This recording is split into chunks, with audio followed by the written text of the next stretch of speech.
Hi all, ಎಲ್ಲರಿಗೂ ನಮಸ್ಕಾರ. ನನ್ನ 8 ಡೇಸ್ ವೆಯ್ಟ್ ಲಾಸ್ ಚಾಲೆಂಜ್ನಲ್ಲಿ ಇವತ್ತು 5th ಡೇ. ಈ 5th ಡೇಯಲ್ಲಿ ಏನೇನೆಲ್ಲ ಆಗಿದೆ, ಏನೆಲ್ಲ ಮಾಡಿದ್ದೀನಿ ಅಂತ ನಿಮ್ಮ ಜೊತೆ ಶೇರ್ ಮಾಡಿದ್ದೀನಿ.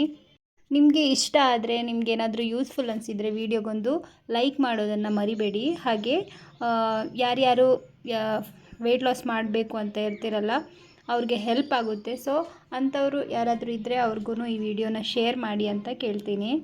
ಬೇರೆ ಏನಕ್ಕಲ್ಲ, ಅವ್ರಿಗೆ ಹೆಲ್ಪ್ ಆಗೋ ಅನ್ನೋ ಒಂದು ರೀಸನ್ಗೋಸ್ಕರ ಅಷ್ಟೇ. ಹೆಲ್ದಿ ಲೈಫ್ ಸ್ಟೈಲ್ಗೆ ಇದೊಂದು ವಿಡಿಯೋ ಹೆಲ್ಪ್ ಆಗ್ಬೋದು ಅಂತ ನಾನು ಹೇಳ್ತಾ ಇರೋದು ಅಷ್ಟೇ. ಬೆಳಗ್ಗೆ ಎದ್ದ ತಕ್ಷಣ ಫ್ರೆಶ್ ಅಪ್ ಆಗಿ ಖಾಲಿ ಹೊಟ್ಟೆಯಲ್ಲಿ ಲೆಮನ್ ವಾಟರ್ ಕುಡಿದ್ಬಿಟ್ಟು ಇವಾಗ ನಾನು 45 ಮಿನಿಟ್ಸ್ ಎಕ್ಸಸೈಸ್ನು ಕಂಪ್ಲೀಟ್ ಮಾಡಿದ್ದೀನಿ. ವೆಯ್ಟ್ ಲಾಸ್ ಚಾಲೆಂಜಲ್ಲಿ ನಾವು ಫುಡ್ಗೆ ಎಷ್ಟು ಗಮನ ಕೊಡ್ತೀವಿ, ಹಾಗೆ ಎಕ್ಸಸೈಸ್ ಕಡೆನೂ ಕೂಡ ಅಷ್ಟೇ ಗಮನ ಕೊಡಬೇಕು. ಫುಡ್ ಮಾತ್ರ ತಗೊಂಡು ಸಣ್ಣ ಆಗಬೇಕು ಅಂದರೆ ಆಗಲ್ಲ. ಹಾಗೆ ಅದ್ರ ಜೊತೆ ಎಕ್ಸಸೈಸ್ನೂ ಕೂಡ ಚೆನ್ನಾಗಿ ಮಾಡಬೇಕು. ನಾವು ಚೆನ್ನಾಗಿ ಕಾಣಬೇಕು ಅಂದರೆ ಎಕ್ಸಸೈಸ್ ಮಾಡಲೇಬೇಕು.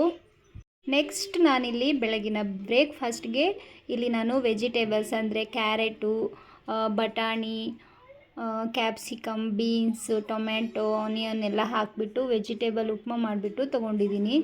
ಕ್ವಾಂಟಿಟಿ ಸ್ವಲ್ಪ ತೊಗೋಬೇಕು, ಜಾಸ್ತಿ ತೊಗೋಬಾರ್ದು. ಇದು ಸಾಕಾಗಿಲ್ಲ ಅನ್ನೋರು ಇದ್ರ ಜೊತೆ 1 ಅಥವಾ 2 ಬೇಯಿಸಿರೋ ಎಗ್ಗನ್ನು ತೊಗೋಬೋದು, ತರಕಾರಿ ತೊಗೋಬೋದು, ಕಾಳನ್ನು ತೊಗೋಬೋದು. ನಾನು ಮಾರ್ನಿಂಗ್ ಬ್ರೇಕ್ಫಾಸ್ಟಿಗೆ 1 ಕಪ್ ಆಗುವಷ್ಟು ಉಪ್ಮಾ ತೊಗೊಂಡಿದ್ದೀನಿ. ಇಲ್ಲಿ ನಾನು ಮಧ್ಯಾಹ್ನ ಊಟಕ್ಕೆ ಬಾರ್ಲಿ ಗಂಜಿ ಮತ್ತು ವೆಜಿಟೇಬಲ್ಸ್ ಎಲ್ಲ ಹಾಕಿ ಮಾಡಿರುವಂತಹ 2 ಎಗ್ ಆಮ್ಲೆಟ್ನ ತೊಗೊಂಡಿದ್ದೀನಿ. ಈ ಗಂಜಿಯಲ್ಲಿ ಫೈಬರ್ ಜಾಸ್ತಿ ಆಗಿರುತ್ತೆ.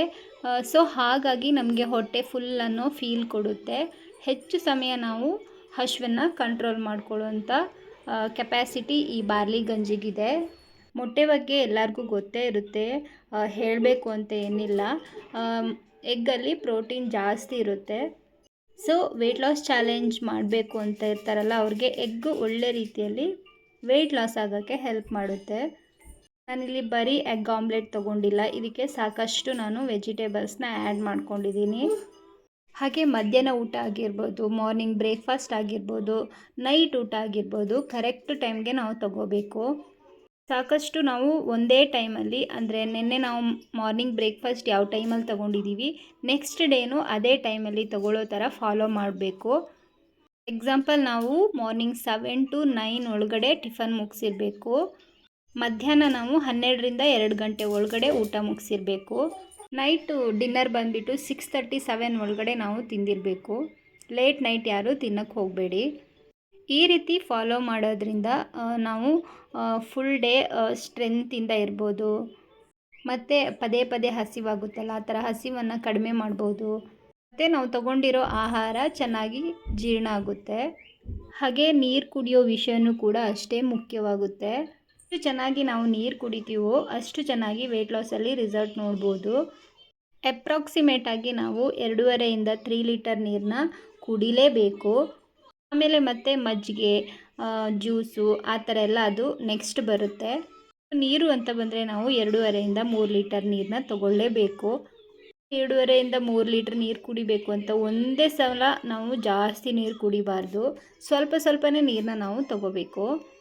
ಬೆಳಗ್ಗೆ ಎದ್ದ ತಕ್ಷಣ ಸ್ವಲ್ಪ ನೀರು ಕುಡಿಬೇಕು. ಟಿಫನ್ಗೂ ಅರ್ಧ ಗಂಟೆ ಮುಂಚೆ ಇಲ್ಲ ಅರ್ಧ ಗಂಟೆ ನಂತರ, ಊಟದ ಅರ್ಧ ಗಂಟೆ ಮುಂಚೆ ಇಲ್ಲ ಊಟ ಆದ ನಂತರ ಅರ್ಧ ಗಂಟೆ ನಂತರ ನಾವು ನೀರು ತೊಗೋಬೇಕು. ಈ ರೀತಿಯಾಗಿ ಡೈಲಿ ಸ್ವಲ್ಪ ಸ್ವಲ್ಪನೇ ನಾವು ನೀರು ಕುಡಿಬೇಕು. ಒಮ್ಮೆಲೇ ಜಾಸ್ತಿ ನೀರು ಕುಡಿಬಾರ್ದು. ಒಮ್ಮೆಲೇ ಕುಡಿಯೋದಕ್ಕಿಂತನೂ ಇಲ್ಲ ಮಧ್ಯ ಮಧ್ಯ ಸ್ವಲ್ಪ ಸ್ವಲ್ಪನೇ ನೀರು ಕುಡಿಯೋದಕ್ಕೂ ತುಂಬಾ ವ್ಯತ್ಯಾಸ ಇರುತ್ತೆ. ಇಲ್ಲಿ ನಾನು ರಾತ್ರಿ ಊಟ ಏನೂ ತೊಗೊಂಡಿಲ್ಲ, ಹಸಿವಾಗ್ತಿರ್ಲಿಲ್ಲ. ಸೊ ಹಾಗಾಗಿ ನಾನು 1 ಗ್ಲಾಸ್ ಮಜ್ಜಿಗೆಗೆ ಅಗಸೆ ಬೀಜದ ಪೌಡ್ರು 1 ಟೇಬಲ್ ಸ್ಪೂನ್ನ ಸೇರಿಸ್ಕೊಂಡು ಕುಡಿದಿದ್ದೀನಿ. ಈಗ ಒಂದು ಇಂಪಾರ್ಟೆಂಟ್ ವಿಷಯ ಏನಂದರೆ, ನಾನು ಚಾಲೆಂಜ್ ಶುರು ಮಾಡಿದಾಗ 74.65 kg ಇತ್ತು. ಇವತ್ತು 5th ಡೇ ನಾನು 73 kg ಆಗಿದ್ದೀನಿ. ಅಂದರೆ ಸುಮಾರು 1.65 kg ಕಡಿಮೆ ಆಗಿದ್ದೀನಿ. ಇದು ಜಸ್ಟ್ ನಂಬರ್ ಅಲ್ಲ, ನಾನು ಮುಂದೆ ಹೆಲ್ದಿ ಆಗಿರ್ತೀನಿ ಅನ್ನೋ ಒಂದು ಸಂಕೇತ. ಇನ್ನು 3 ಡೇಸ್ ಪೆಂಡಿಂಗ್ ಇದೆ ನನ್ನ ಚಾಲೆಂಜ್ ಕಂಪ್ಲೀಟ್ ಆಗೋಕ್ಕೆ. ಲಾಸ್ಟ್ ಡೇ ತನಕನೂ ನಾನು ಏನೆಲ್ಲ ಚೇಂಜಸ್ ಆಗುತ್ತೆ ಅಂತ ನಿಮ್ಮ ಜೊತೆ ಶೇರ್ ಮಾಡ್ತಾನೆ ಇರ್ತೀನಿ. ರಿಸಲ್ಟ್ ಏನೇ ಬಂದರೂ ಪರವಾಗಿಲ್ಲ, ನಾನು ಹೆಲ್ದಿ ಆಗಿರಬೇಕು ಅಂತ ಬಯಸ್ತೀನಿ.